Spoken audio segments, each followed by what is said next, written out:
Hey, this is the Clive Barker Podcast, episode 27. This one, Jose and I talked about rare Clive Barker stories. This is part one. Hopefully, it'll be a three-part series.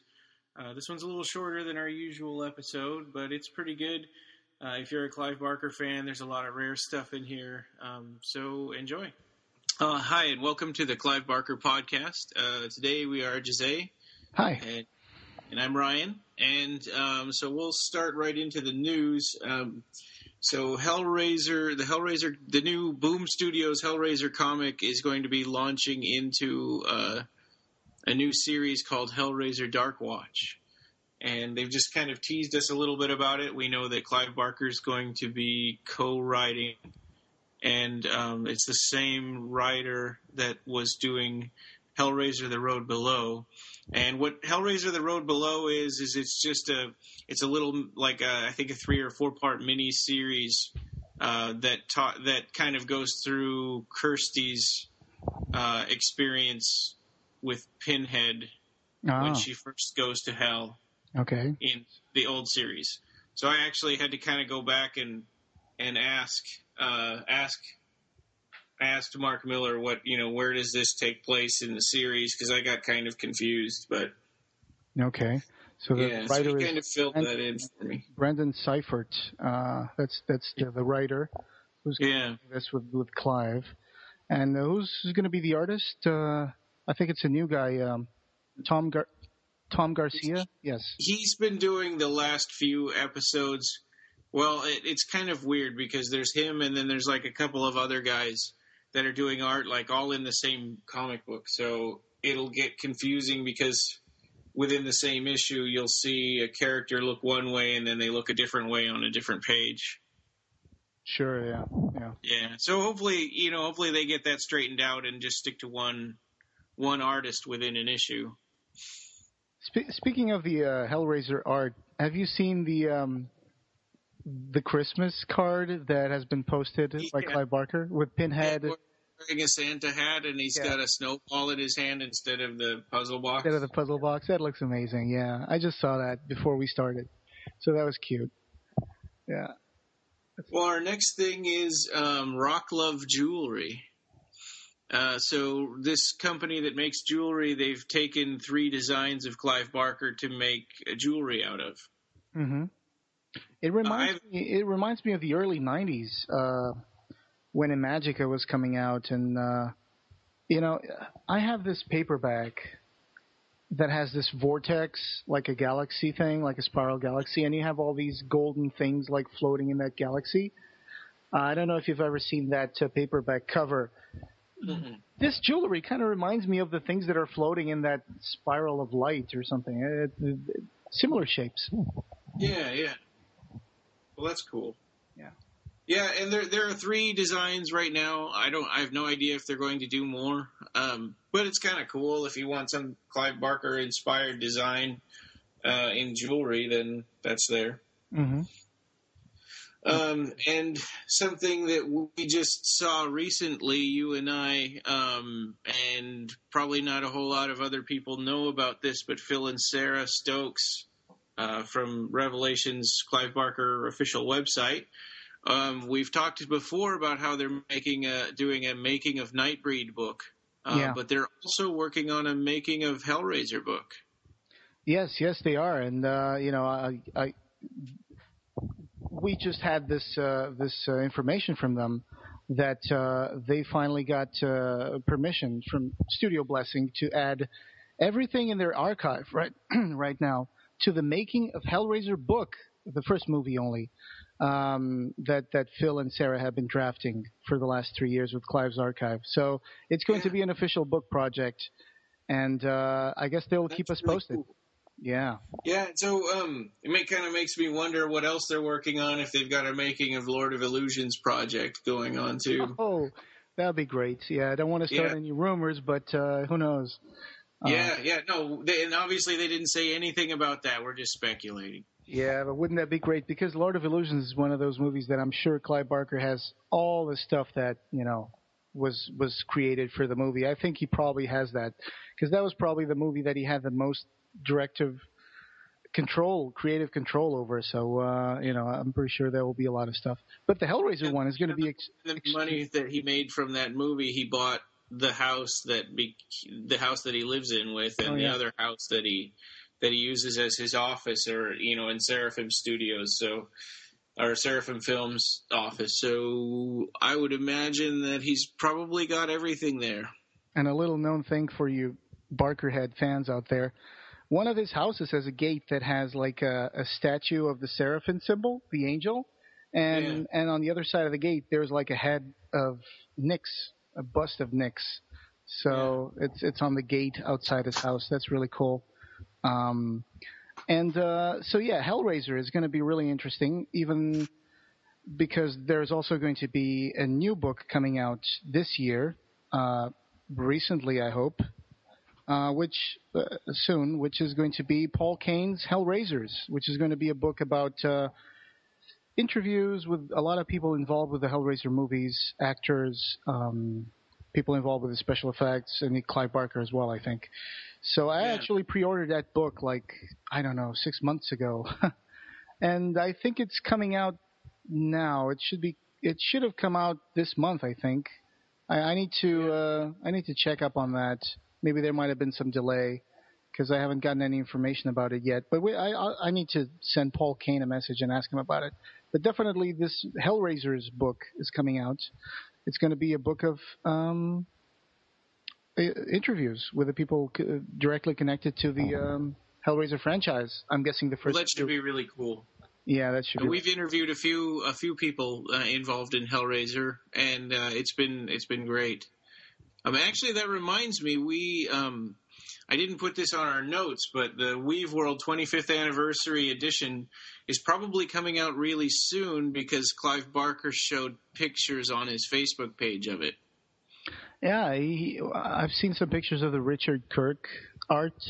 Yeah, that looks wonderful. And I think I have Richard Kirk. I'm following him on Facebook, I think. And that's good. Yeah, and I see sometimes the artwork that he posts. It's really, really amazing. Yeah, Richard A. Kirk on Facebook. He's got cool. He's got some amazing things being posted. So. And then the next thing, so this is kind of Occupy Midian news, but the Nightbreed Cabal cut made the cover of December's Rue Morgue issue. Yeah, that's really, really awesome. It's Ron McKenzie. Ron McKenzie did the article, and it was really, really exciting to know about it while it was still being made, and it's an amazing cover. It's got it's that photo that we all know, which has like Cabal, Leroy Gom, Lude, Kinski, Narcisse, all those guys. So Ron McKenzie, who's office manager of Rue Morgue magazine, is the guy who did this, who wrote this article, and he's very happy about it. It's a December issue of Rue Morgue, and it sounds like Clive Barker himself is going to be interviewed in there, along with Mark Miller, Russell Charrington. Yeah, so that's very exciting news for the whole Occupy Midian movement and the Cabal Cut team in particular. And I imagine that's probably out already in the United States. I haven't gone out to find it yet. I need to do that. Yeah, I think it might be another week for Europe. Yeah, I think I should be getting my copy soon because I think that my copy's in the mail already. So yeah, okay. There's going to be there's really, really exciting having a cover issue mentioning the Cabal Cut. That's really, really cool. Because even though we already had articles being published in magazines like Empire and mentions of the Cabal Cut in Total Cinema, and I guess there might have Fangoria, yeah. So now there's actually a cover issue about Nightbreed, the Cabal Cut. So that's so really, really. Yeah, I'm gonna go to Barnes and Noble today or tomorrow and see if they have it there. Sure. Yeah. So our next thing in the news, Joe Berlinger, we've talked about his Raising Hell documentary before. He, in an interview recently, he briefly mentioned that it was in limbo because there was no financing for it. And that's kind of what you and I had discussed in thinking that's probably what was going on with it. And he confirmed that the authors or the interviewer said, what about Kickstarter? And he said, yeah, actually that's not such a bad idea. So, maybe something will come of that. Maybe not. Well, I wish it would. I mean, from what you can see from that little long trailer that they have on their website, it's like an 11-minute trailer, I guess. Yeah. It just sounds like an amazing project, and I would really like to see more of the footage that they did, and I would really like to see them do, a very profound interview, a very detailed thing about Clive Barker and his work. That'd be amazing, because to my memory, apart from things like the South Bank show and other shows like that, there hasn't really been a documentary made about Clive Barker. No, I mean, we see little things in DVD commentaries and extras and stuff like that, but nothing, nothing specifically just about Clive Barker. Yeah. They're all little extra tidbits and things. That's true. And I think that they would like to get this Raising Hell documentary to go to the Sundance Film Festival in 2013. Wasn't that what they said? Because there's Joe Berlinger is a longtime friend of the Sundance Film Festival, along with Bruce Sinofsky. So he's done a few documentaries, like Brothers Keeper, who was in Sundance in '92, and he also did Paradise Lost: The Child Murders of Robin Hood Hills. And Crude, another documentary. So right. And I found a website with an article. Actually, this is ioncinema.com, and they're talking about how Berlinger got sidetracked, and he still hasn't been able to finish Raising Hell: The Visions of Clive Barker. And well, and another interesting thing about that documentary Crude, in that interview, he said that he was getting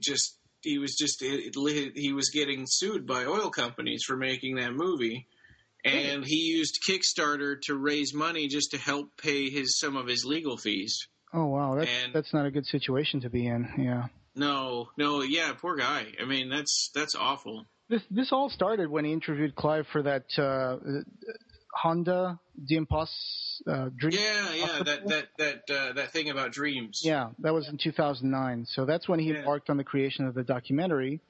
And I really would like to see some way that we can help this become a reality. That'd be great. If he has a Kickstarter that he's going to create or something, I would be happy to donate.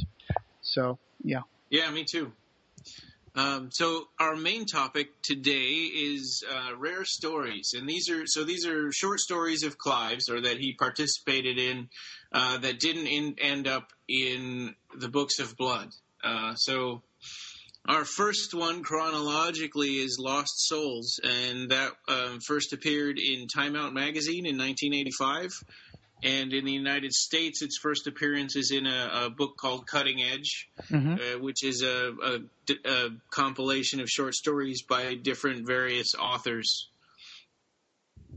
But yeah, so Lost Souls, this is a significant significant story for Clive Barker fans, because it has a recurring character, Harry D'Amour.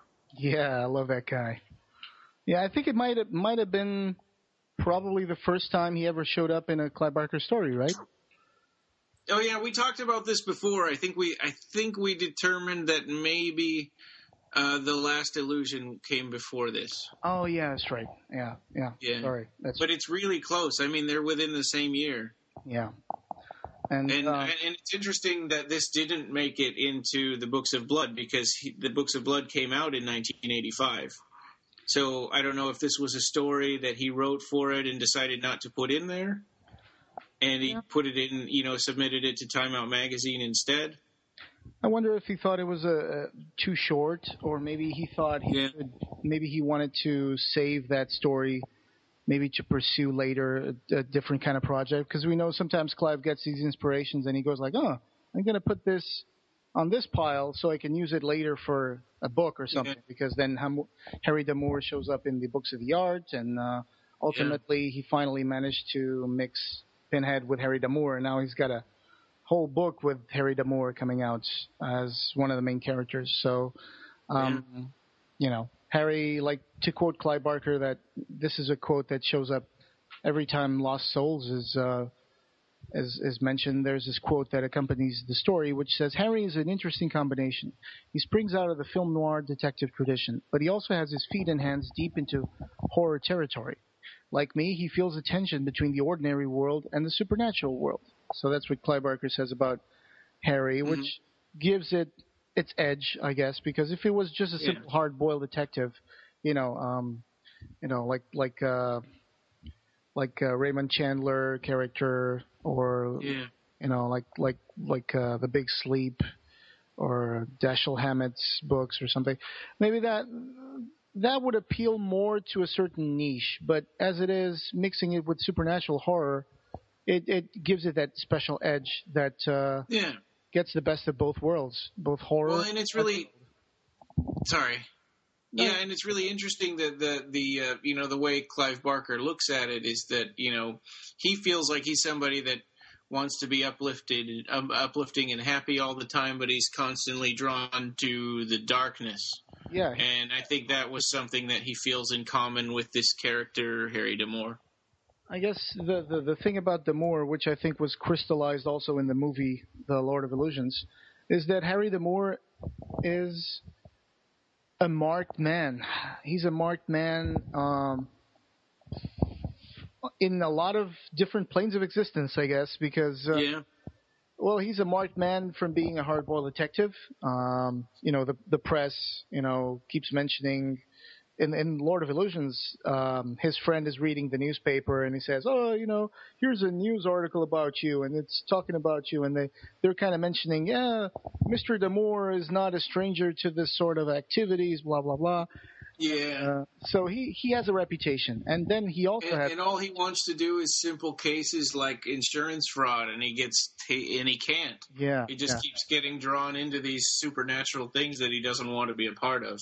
But then he's also marked in the supernatural world because he has enemies, and he has that. So in this story, it starts out with he's visiting Norma Payne, who is a blind psychic because he's run out of leads. He's trying to track down this demon Chat, who got away from him. And we don't know the how and why of this demon and where he came from, or how he came to be, running away from Damour. Mm-hmm. But so he's chasing this demon down, and he finds out that there's something else kind of going on. Mm-hmm. And I don't know how much we want to spoil it. I think that Clive Barker fans should read this story. It's really good, and it's short. Yeah, I guess we can just do the usual spoilers alert and then just start discussing it, because I really love this story. But it's one of the stories that I think it's so well written, so well crafted, and it has some cool visual images in there that I would really like to discuss without worries about spoilers. So this is your spoiler alert. Yeah, spoiler alert. It's on. I think you can find it on CliveBarker.com website. Just Google Lost Souls Clive Barker, and it's probably the first hit on Google. Okay? Yeah. So there's a lady named Linda who is pregnant, and when Norma Payne first sends Harry out, he sends Harry to this house where he just sees this pregnant lady, and he's like, "What are you doing? This isn't where Chat is. There's just some pregnant lady here." So he leaves. Mm-hmm. But then he finds out when he finally tracks down Chat that lady has got a baby that is of some kind of importance, some power. There was some power there, yeah. Yeah. And then the story cuts to Eddie Axel. Eddie Axel is this guy who is introduced as being I think he owns a supermarket, and Eddie Axel, and he's depicted as this kind of guy who's like just a normal Joe, and he's a businessman, but at the same time, he also likes to drink a little bit. He's coming home from the bar one night, and he's kind of like drunk, and then he comes across a really, really fat lady, a really, really fat lady. And she's floating in the air. Her feet are a little bit above the ground. Yeah, yeah. And then he's like, well, he's drunk. But so this doesn't faze him too much. And then she starts talking to him. She says, she calls him by name and says, Eddie, I have some good news and bad news. Which would you like to hear first?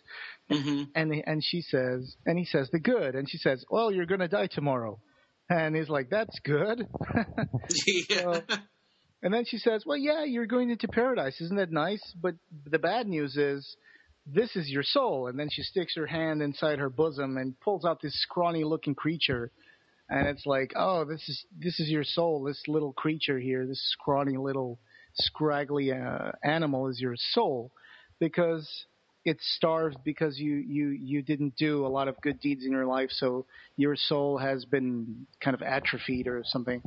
So, and he goes like, oh no, I'm going to paradise and I'm going to be like that scrawny little creature, so what can I do? And she says like, you can open up your supermarket tomorrow and give everything you got, and So he does that. Yeah. It goes terribly wrong because there's a riot and people are killed and 3 times as many people are injured, and we find out that big fat floating lady was actually Chachat, and that thing probably wasn't his soul. She's just screwing with him.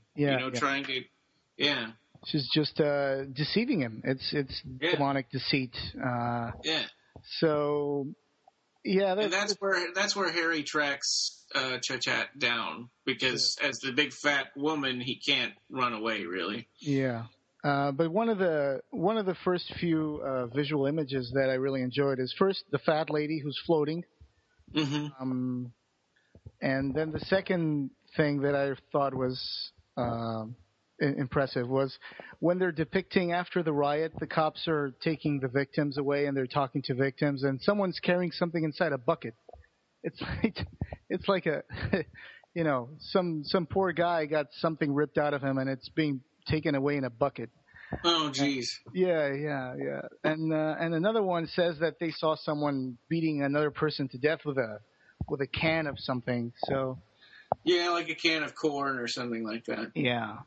Yeah. A little piece of trivia for the future is that Norma Payne, the blind psychic that helps Damour with his investigation in this story, she's also going to be a character in the Scarlet Gospels. Yeah, she's also going to be there. Yeah. Well, that's great. So then, so he returns. After he meets Chachat, and he finds out from interrogating him that there's something bigger going on, that this woman is pregnant with something, and Chachat doesn't know what. Inevitably, we don't ever find out whether it's good or evil. Yeah.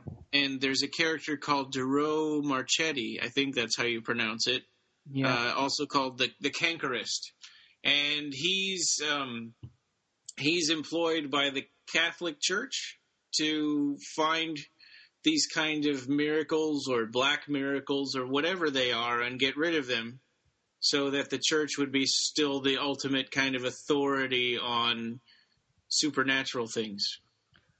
Yeah. The thing is, when let me just go back a little bit just to mention a few more visual images that I really enjoyed about the story is that when after Axel Superette turns into a riot,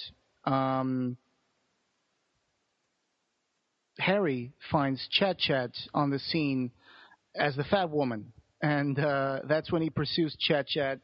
And during the pursuit, there's this amazing thing that happens because Chat was wearing the fat woman disguise.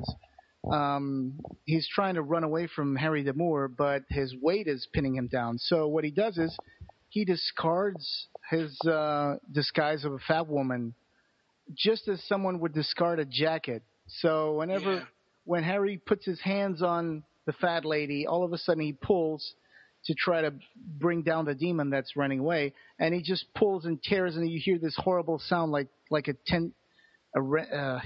something's ripping, and he is left with like the fat lady's flesh or something in his hands, while the slippery demon just keeps running away. And that's one of the things that's really, really funny. I always imagine the demon just like running away, like he's running for his life or something. And then one of the things that was also funny is that these demons have a certain personality, and Harry at one point manages to sucker shot Chat while he didn't expect him, and he like shoots at him, and he falls down and goes like, "Oh, you bastard! You shot me!" And there's no danger of killing the demon because these demons are very resilient. But to their kind of demons, a scar would be a tremendous shame, and then that shows that 2 scars would be unbearable. So that's when. So that's how, and that's the threat that he can use to get information from him. Yeah, he points the gun to his face while he's still bleeding on the sidewalk, and Chat just uses his magic powers, and for one moment he confuses him because he turns into Norma Payne, and then he folds into dimensions and is gone. And then that's when he goes back to Norma Payne, and she tells him that, there's definitely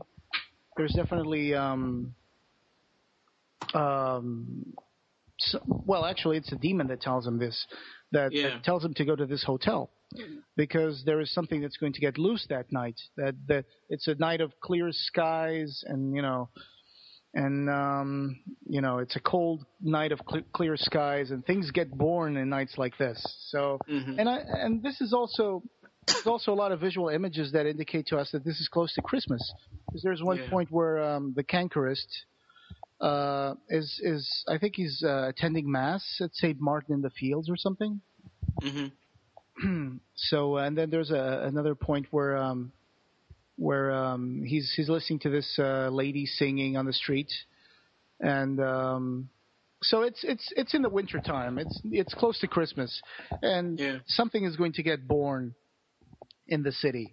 So he goes to that hotel and he discovers that the cankerist, or Dario Marchetti, got to that pregnant lady before he did. And that pregnant lady was actually the source of the power.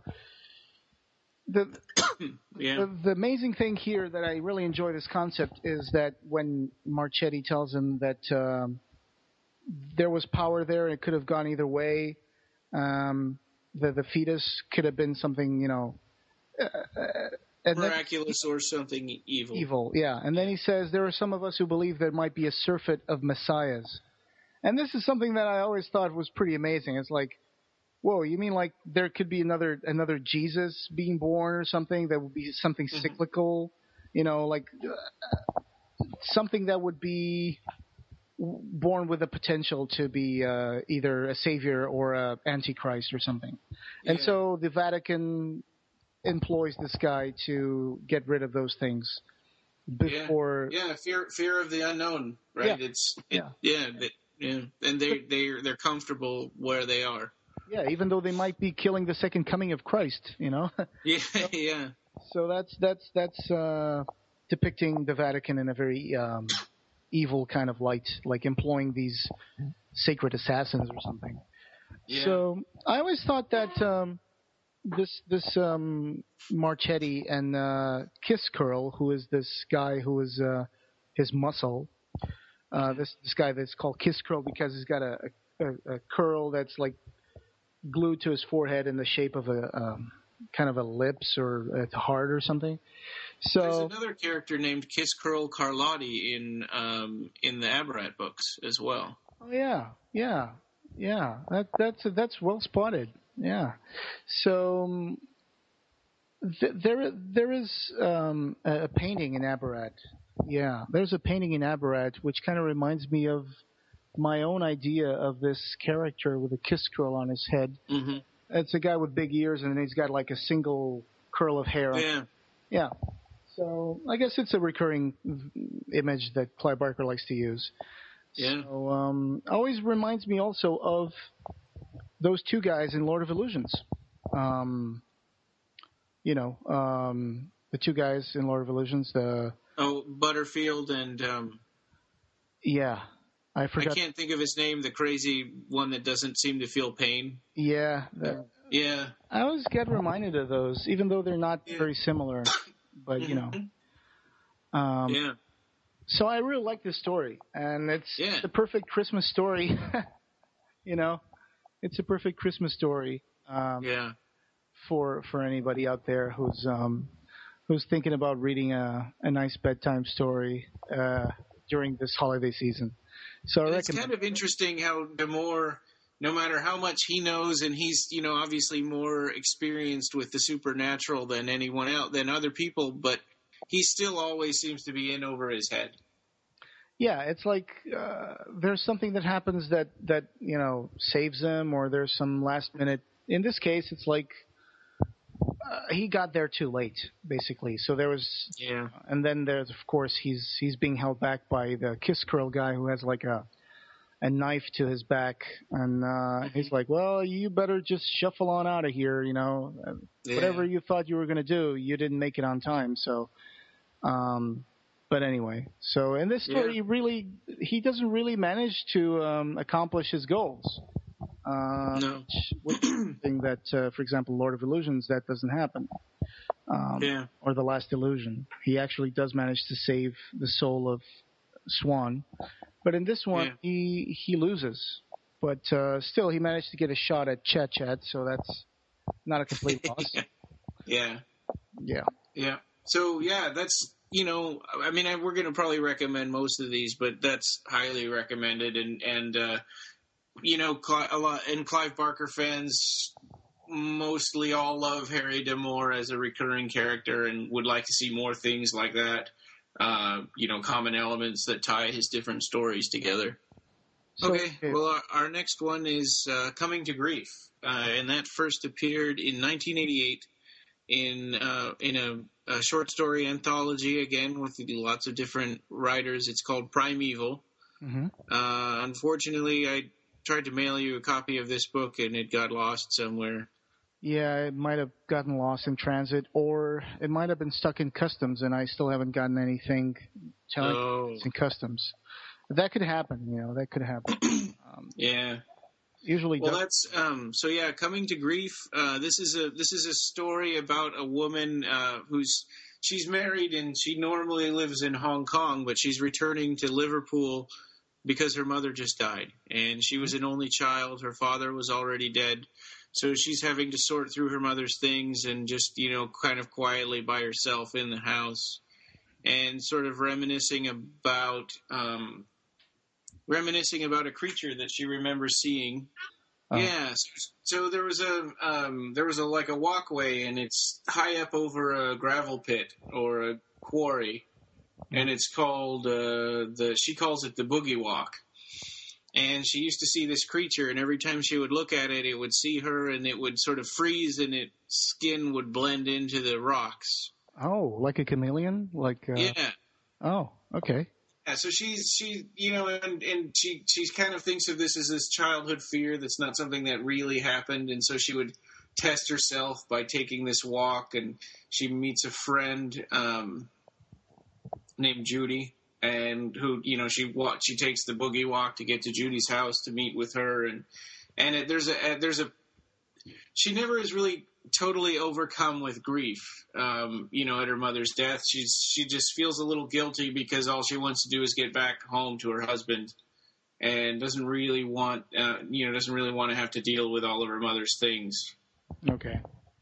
So I think this creature sort of becomes a metaphor for her grief.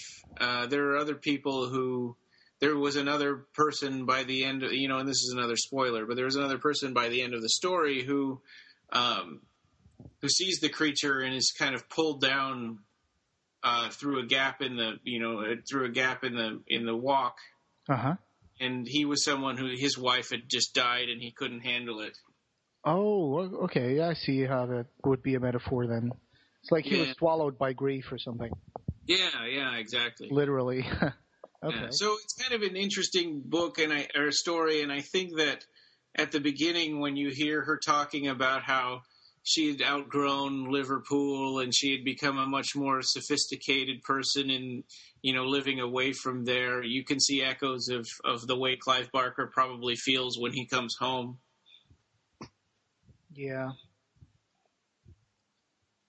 So it's an interesting kind of a depressing story because most of it is spent on her own sort of internal monologue as she's sorting through her mother's things and burning photographs of her family and burning rid of things. Burning the photographs, you say? Yeah, she starts a fire and she's burning them. Okay. Hey, it was just hit me here. I know this is kind of a joke, but it might have. This takes place in Liverpool. Using the grand unified theory of Clive Barker, we could say it was one of the Sears nights from the Fugue. Yeah. Leave World. Yeah. Anyway, just that sounds like a really interesting story. Coming to grief. So that was from Primeval. Yes. Yep. Prime, and it's a play on words, so it's not primeval like a primeval jungle. It's prime evil, like P-I-M-E and then a space and E-V-I-L. Yeah. Yeah. Well, I mean, and I always like getting these compilations like this one or Cutting Edge that has Lost Souls in it because you get to read other stories from other authors that you might like that you might not have ever seen otherwise. Oh yeah, that's how you start to get into other writers. I mean, that's how I read my first stories from like Ramsey Campbell, for example. Oh yeah, me too. Definitely. Or Elmore Leonard. I picked up one of those anthologies, and you get to find these different. It's like a sampler, so that's why I enjoy it too. Yeah, and they often are only one printing, and usually just in hardcover because these things don't really get popular enough to warrant a paperback. But I think that they're great, and I like it better than trying to hunt these things down in like a PDF file or whatever. True. I mean, there's no value to owning a text file or a PDF file, especially if it's poorly formatted and they don't even have a cover. So I was actually hoping to see most of these stories show up as, the Black is the Devil's Rainbow, Tales of a Journeyman. I would like to see all these rare stories get compiled into a single anthology book. I know Clive has this idea for new short stories to put in the volume, but I would also like to see the old short stories, get a bundled edition. That would be nice. Yeah. Our next one I actually haven't read. It was called Whose Line Is It Anyway? And it was one of those things. It was from 1988, and it was in Time Out magazine over the course of 2 issues. And it was where Clive Barker started, Clive Barker was 4th in a line of different various authors that added on to this story. Oh, one of those collaborative projects? But it wasn't just open to the public. It was only, other published authors. Oh, I'd never heard of that. That's actually surprising. I just looked this up actually on Revelations couple of days ago, so I hadn't heard of this one either, and I have never read it. It only appeared in Time Out magazine. It's never been reprinted anywhere, probably because of trying to get the rights to all of those different authors and would be a nightmare. Do you have an issue number for that Time Out magazine? Well, here's a little blurb from Revelations that they wrote about it. Oh, okay. 1988, for a Christmas issue of London's listings magazine Time Out, 15 authors were set to set the challenge of following Terry Pratchett's opening paragraph to create the greatest story ever told. Each author was only allowed sight of the immediately preceding segment, making for some interesting plot shifts. Barker's piece was 4th in the story, following Jane Ellison's segment and coming in ahead of others such as Roger McGough, Neil Gaiman, Victor Lewis Smith. Oh, wow. Across from its 4 paragraphs, it covers the cult of the shaved palm, an assassination job in a cult of the shaved palm, Asians, and the infamous Crouch End Festival orgy. Okay. Cult of the Shaved Palm. Yeah, that sounds like something Terry Pratchett would come up with. Yeah. Yeah. That's actually now I wanna read that story. Yeah. So I went on eBay just to see if I could find those Time Out magazines, but maybe in England it would be easier to hunt them down, but I didn't have luck. So that's something, if any of you out there have read it and want to tell us about it, please feel free to write us or leave us a message on Skype that we'll play on here. Sure. Yeah. That sounds like a really interesting one, and one I didn't know about. So thanks for bringing that to the attention of the episode. That's great. Our next one is it's got two titles depending on what book you read it in. It's called The Departed or Hermione and the Moon. First appearance was in the New York Times, and I think there it was called Hermione and the Moon. I have it in Best New Horror Volume 4, but it also appears in, I think, World's Best Fantasy and something or other Volume 6. And one time I tried to buy that on Amazon, and I got Volume 16 instead of Volume 6, and and then I realized I already had the story anyway. It just had a different title. So I thought Hermione and the Moon was different from The Departed, and it's not. It's the same story. So okay. Anyway. And then there's the adaptation, the theater adaptation that was made by what was the name of the guy? I apologize. Michael Mitchell, which was published in Diabolic magazine, Hermione and the Moon. So that's a play that's actually online. I mean, that you can find that on diabolicmagazine.com. You can find a PDF of the adaptation of the theater play. So just look up Michael Mitchell, Diabolique magazine with a Q-U-E in the end, and Hermione and the Moon. You'll probably find the play, which is not adapted by Clive. It's a play adapted by Michael Mitchell, but still, that might give you an idea how the story is like. So have you read both? No, unfortunately not yet. I haven't had the time to look at this one yet. So I think I would like to read the actual story first before I read the adaptation of the play.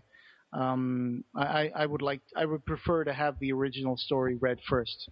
I'm kind of like that. Sometimes I don't like to watch a movie without reading the book first if it's going to be a book that I want to read. Same thing.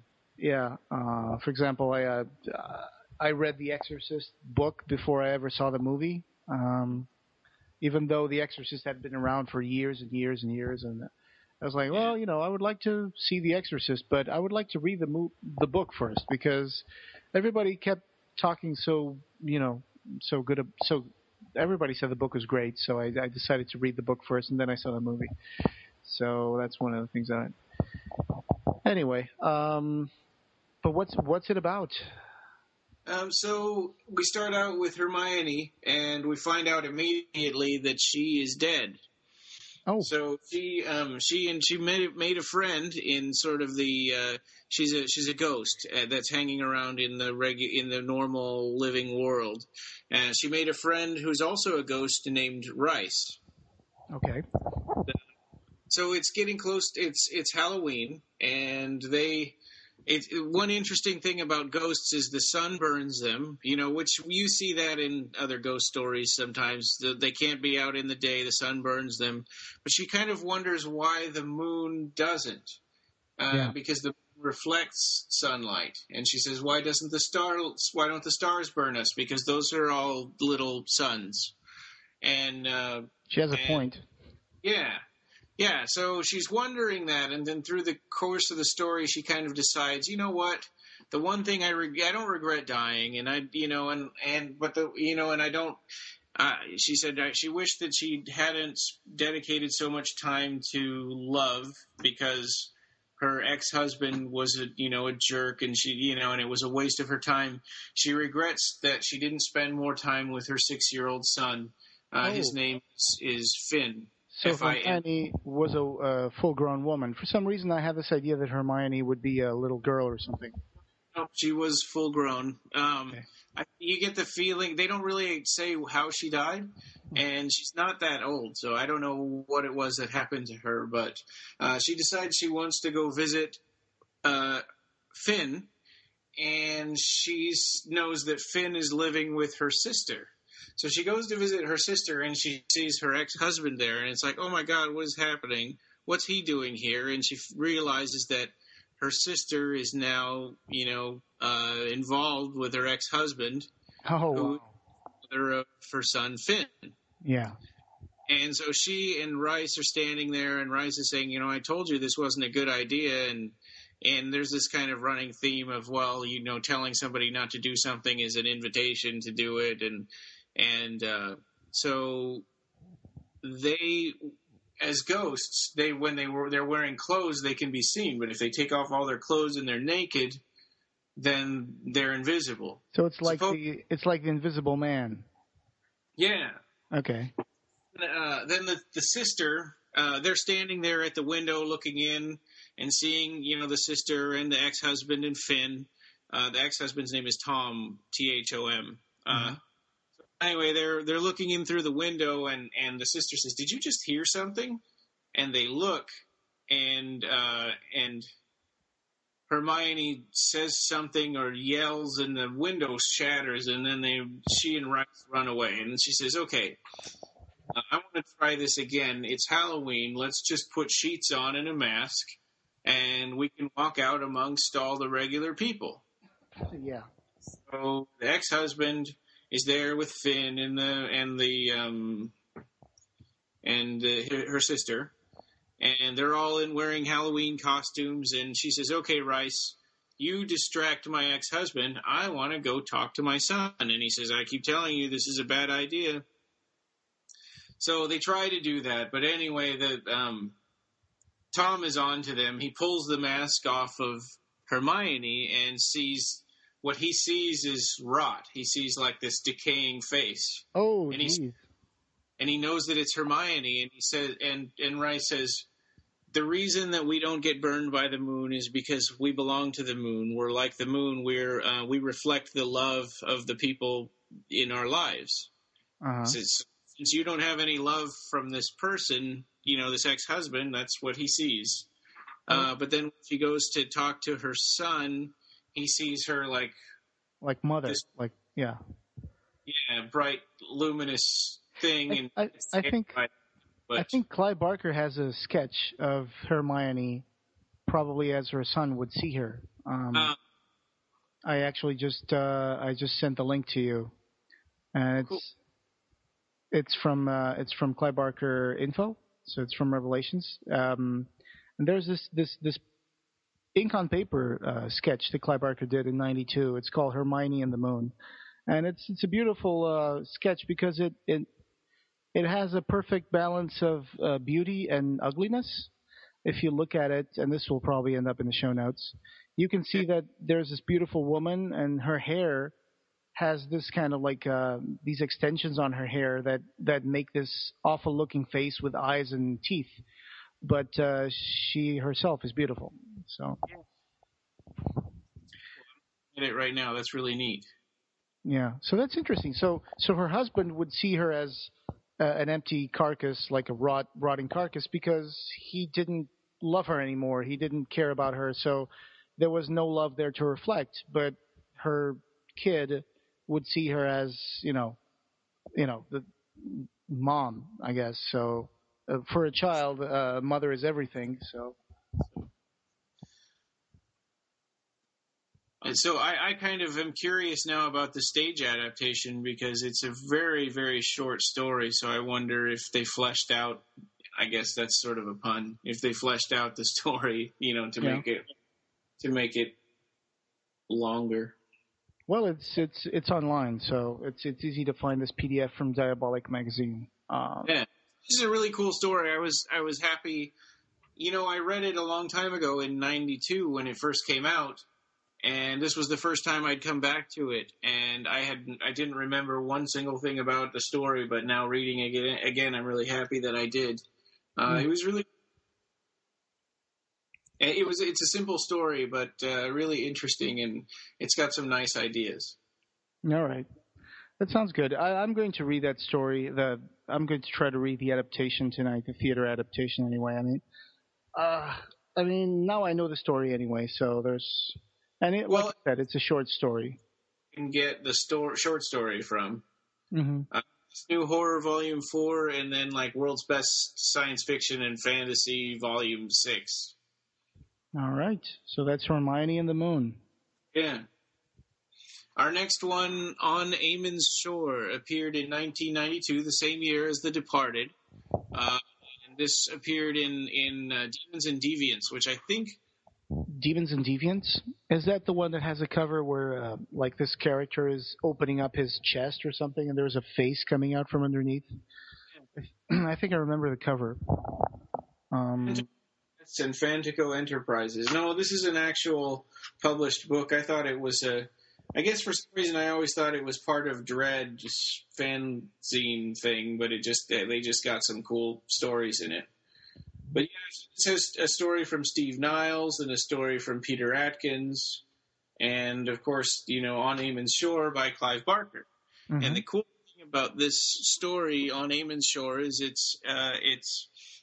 he wrote it as kind of a follow-up idea to The Great and Secret Show, and it's about kind of tied together by quiddity.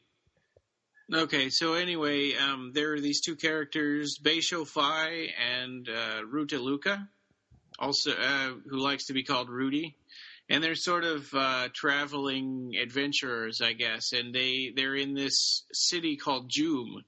So they're not on the Earth as we know it. They're in another place that's connected to the Earth by quiddity.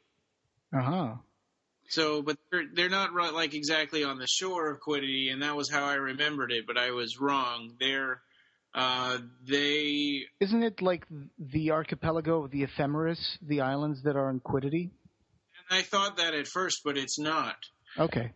So they're in a fishing village, and these people fish on this lake. And in the lake, there's this woman. They come upon this woman that's crying.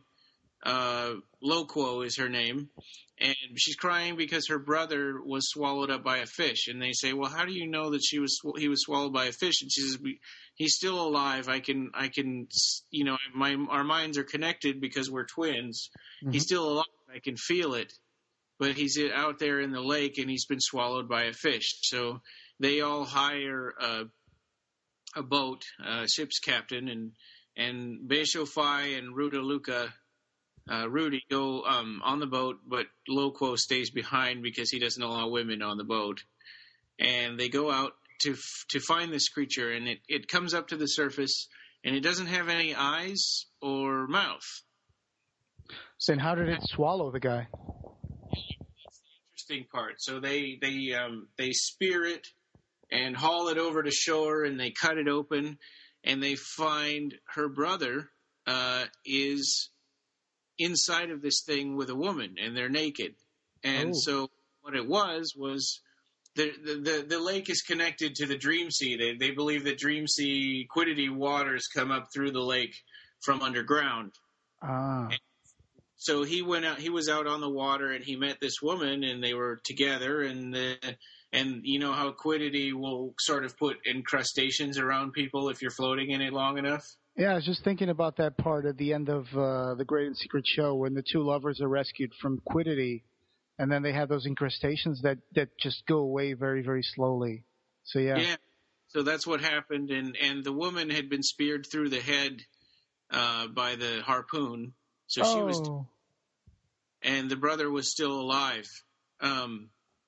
So, and the interesting part is the woman they believe was what they call sapus humana. She was a human that was dreaming, and she was in the Dream Sea, and she met this guy. Oh, okay. Yeah. So, I mean, and I won't give away the ending of it, but this is a really cool story, and it's a lot different from how, another one where I just read it when I first got it in 90-something, and I didn't remember it right at all. So this is a really good story. I recommend reading it. I'm really a big fan of the books of the art. So, and that sounds like it's a really really fun story to read. Yeah, And it's very consistent with all the things that we've seen on the books of the arts. I mean, like you said, like that thing about the incrustations that quiddity will put on you if you spend too much time in there. The thing about you going into the quiddity dream sea like 3 times in your life, like when you're born, when you spend the night next to the one you love, and then once before you die, right? That's like 3 times. yeah. You So it's can. interesting. You kind of wonder if she was there because it was the night before she was going to die, but then the Well, only reason that she was there, well, she did die with a harpoon, so there you go. she was there. Yeah, but she was only, she died by getting harpooned. So maybe if she hadn't gone to Quiddity, she wouldn't have died. So it's interesting. Maybe she went to quiddity because she was supposed to be harpooned through the head.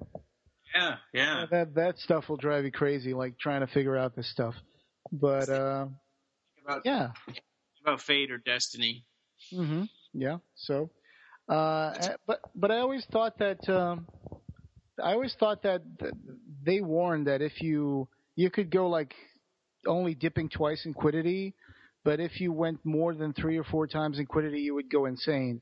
So, um, but I guess they're referring to your soul going there, not your actual body, because you're not supposed to actually physically dive into quiddity. So maybe that's a different kind of effect. Yeah, yeah. That was So Demons and Deviants is like kind of a little paperbacky fanzine looking thing with it's got a glossy cover. I'm sure you can find it on eBay. I'd recommend it. That's the only place that you can find this story, and it's also got stories by Peter Atkins and Steve Niles. So definitely, I'd get that. Next one, this is our last one for this episode. Is called Pidgin and Theresa. Mm-hmm. I just bought this book, and I'd never read this story before. It was from 1993. Originally appeared in Time Out Book of London Short Stories. So I bought that book, and I just read this only a day ago. So it's still pretty fresh in my mind. So what happens there is uh, um, there's an angel, Sophus Demdarita, is coming to bring Raymond Pocock is his name. They call him Saint Raymond of Crouch End, and he'd been healing children with his hands. So they bring him. The angel comes to bring him to heaven, and but when the angel shows up in his apartment, his parrot starts squawking and yelling, and then all the neighbors are going, "Hey, shut up in there! I'm going to kill you and your stupid parrot!" And so they're coming around. They knock on his door, and they open his door, and the angel sees them, and the angel's like, "Oh no!" So it's like, okay, well, I could either kill these people, but I really don't want to kill people. I think that's a bad thing to do. So instead, I'm just going to do apotheosis. I'm going to grab this person and we're going to, I'm going to disintegrate him and bring him up to heaven immediately. And so there's this flash of light and all this magic, and the neighbors went, screaming back to their own apartments, and so it brought him to heaven, and the end result was he had a pet parrot and a pet tortoise, Okay. and the tortoise turned into humans. What? The pet tortoise turned into human when they reached heaven? Yeah, well, they didn't go to heaven; they were still in the apartment. Ah. So the idea is that this bright flash was some kind of, maybe was some kind of an evolution, or an uplifting. Transmutation or something, yeah. So that's interesting. So in animals, it had a different effect. Yeah. So the parrot's name is Pidgin, and Pidgin is a man, Mm-hmm. becomes a man, and the tortoise's name is Theresa. And Theresa, of course, and so Pidgin and Theresa kind of, they're fully aware of what happened. They figured out that it was because of the angel. and now they're kind of afraid that once the angel figures out what happened, it's going to come back and kill them. So these angels are rather morally ambiguous creatures too in the story, right? Yes. Okay. Which is it's really interesting. They're just, and you kind of see this recurring thing with angels in Clive Barker's stories, that they're creatures that are given a job to do, and it's not like they're really good, just based by their association with God. It's more like, no, I'm just a creature trying to do my job.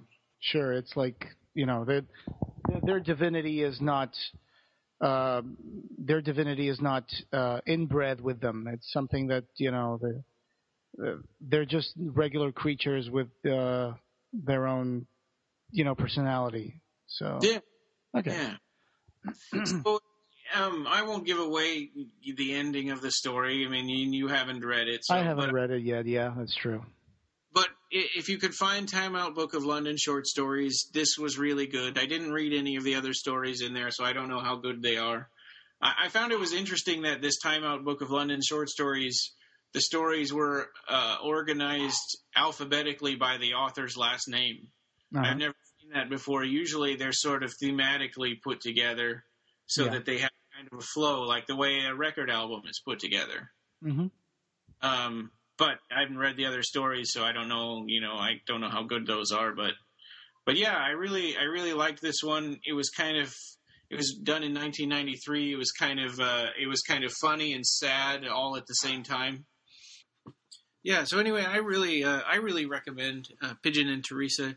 It was a lot of fun for me to read, and it was for me, it was just a nice thing to discover something new by Clive Barker. This was a story that I had always meant to buy, and then I sort of forgot, and then I couldn't remember whether I had it again or whether I had it already or not. And but just because of this podcast, I went back and looked through my stuff, and I realized I didn't have this story, and I looked it up and bought it, and now I'm really glad that I did.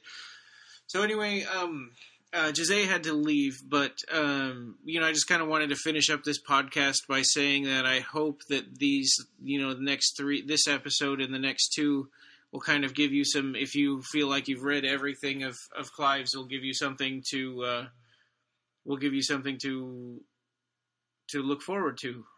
So anyway, the Clive Barker podcast, you can find us on the web at www.clivebarkercast.com. We are on iTunes, so please leave us a review there. On Facebook, we have a Facebook page and Occupy Midian group. On Twitter, we are at BarkerCast and at Occupy Midian. The forum for this for Clive Barker podcast is at www.timewinds.com/Clive/forum. And the official Occupy Midian website is www.occupymidian.com.